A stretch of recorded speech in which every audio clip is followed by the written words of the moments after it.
City India news Telugu ఇది చీకటి వెలుగు. మీడియా మిత్రులకు నమస్కారం. ఈరోజు మన్నెంకొండ వెంకటేశ్వర స్వామి దేవస్థానం ట్రస్ట్ బోర్డు మెంబర్ల ప్రమాణ స్వీకార కార్యక్రమం జరిగింది. పోయిన సంవత్సరం సమయం లేకపోవడంతో ఉత్సవ కమిటీని వేసుకున్నాం. దాన్నే ఈరోజు కంటిన్యూషన్ చేసి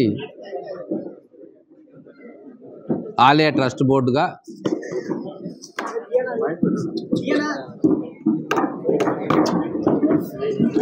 అధికారికంగా ఎండోమెంట్ శాఖ వారిచే గుర్తింపు పొంది ఈరోజు ప్రమాణ స్వీకారం చేసుకున్నాం. మహబూబ్ నగర్ జిల్లాలో ప్రసిద్ధమైన పుణ్యక్షేత్రం మన్నెంకొండ. మన్నెంకొండకు మన ఉమ్మడి జిల్లా నుంచే కాకుండా పక్క జిల్లా నుంచి పక్క రాష్ట్రాల నుంచి కూడా వెంకటేశ్వర స్వామి భక్తులు వేలాది మంది వస్తారు.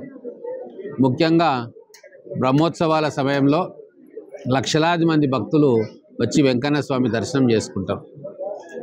ఈసారి పెద్ద సంఖ్యలో భక్తులు వచ్చే అవకాశం ఉంది. మన్నెంకొండ దేవస్థానం అభివృద్ధి విషయంలో ముఖ్యమంత్రి గారితో కూడా మాట్లాడడం జరిగింది. వారు కూడా ఈ దేవాలయం మీద ప్రత్యేక శ్రద్ధ వహించి అభివృద్ధి చేసుకుందామన్న మాట చెప్పడం జరిగింది.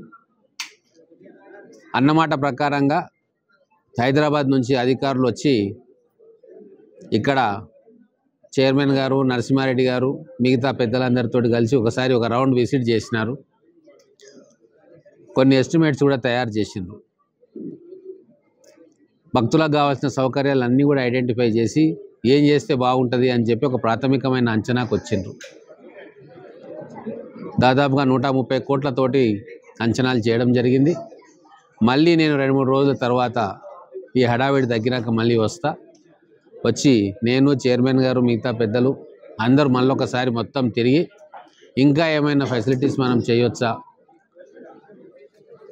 ఇక్కడ ఉన్న అధికారులను కావచ్చు, చుట్టుపక్కల గ్రామస్తులను కావచ్చు, భక్తులను కావచ్చు, బోర్డు మెంబర్లను కావచ్చు అడిగి ఇంకేమైనా అడిషన్స్ ఏమైనా ఉంటే వాటిని కూడా ఎస్టిమేట్ చేయించి ప్రభుత్వానికి పంపుతాం. ఖచ్చితంగా రాబోయే 2-3 సంవత్సరాల్లో మన్నెంకొండ దేవస్థానాన్ని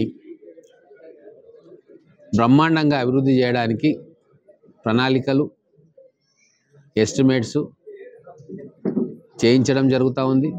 ముఖ్యమంత్రి గారు కూడా చాలా ఉత్సాహంతో ఉన్నారు. కాబట్టి వారి సహకారంతో ఈ మన్నెంకొండ దివ్యక్షేత్రాన్ని బ్రహ్మాండంగా అభివృద్ధి చేసుకుందాం.